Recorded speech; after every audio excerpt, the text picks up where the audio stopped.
Welcome to our short video presentation on thin wall parts. My name is Chris. Today we will take you into fascinating world of CNC machining with a focus on thin wall parts.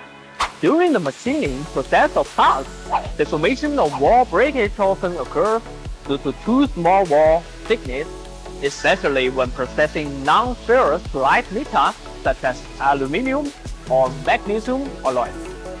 The thinner the wall thickness, the more frequent deformations caused by internal stress will occur, which will seriously affect the processing quality and processing efficiency of the parts. For the above reasons, we will use the wall thickness increasing method for pre-processing design adjustment for aluminum alloy, thin wall and thin plate parts. Relax the thickness of the thin wall when the actual use environment or assembly conditions of the parts are met, so as to achieve a better processing effect of the part. As shown in the figure, the wall thickness of the tether sector needs to be above 0.2 mm to ensure that the processing will not break the edge of wall. So we need to increase the thickness of the thin wall to the minimum thickness that will not break the edge. Processing suggestions.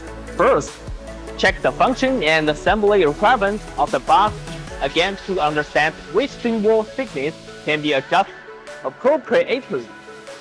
Second, work with your suppliers and manufacturers to find out which thin wall thickness can be relaxed without compromising product quality. Third, optimize the structure of the thin wall part to make it less sensitive to thickness increase. Fourth, test the feet and use under exposed conditions to see which wall thickness increases without problem.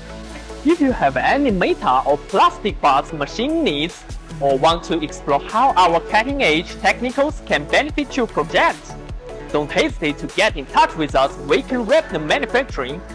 Thank you for watching and we look forward to working with you soon. Bye bye!